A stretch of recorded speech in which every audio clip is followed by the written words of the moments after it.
Well, it's back to school season, and that means kids heading to college as well. We're happy to welcome back Kristin Afelumo to talk about college funding and what parents should be taking into account.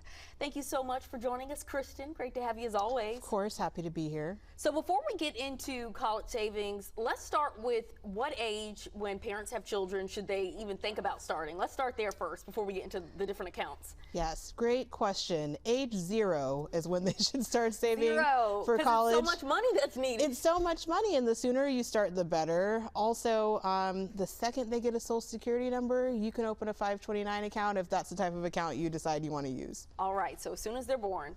Okay, so 529 account, you just mentioned that. What is it, and why do parents need to consider getting it?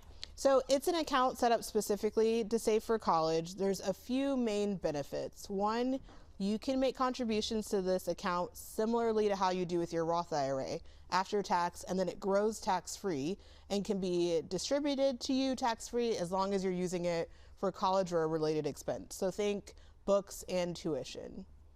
And so what's the process, would you say, to get a 529 account? So the state of Oklahoma makes it really easy. You can actually do a Google search for 529 plans in Oklahoma and find the Oklahoma State Plan. It takes just a few minutes to enroll. You also can work with a financial advisor if you have one to help you get one set up. There are some really major tax benefits besides the tax-free growth. The state gives you a credit of up to $10,000 per person towards your taxes based on how much you've contributed to the 529 plan. So if I contribute 529 or $10,000 to my 529 and my husband does the same thing, we get a $20,000 credit towards our Oklahoma state income taxes, which is awesome. No, that's great to know.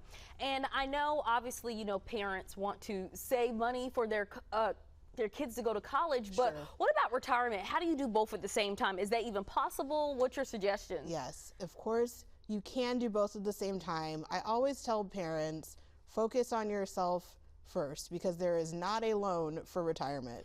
There's a student loan, there are different programs where students can get help funding college, but there's not a backup plan for retirement. So definitely focus on that first. But if you find that you've got some extra cash, especially for grandparents or for gifts, grandparents and family members love to make contributions to a 529. So you can get it set up. You don't have to have a monthly recurring contribution. You could just have your kids' gifts go there every year for their birthday. So just something else to consider. All right. Okay. Thank you so much, Kristin Afelumo, for joining us. Thank you.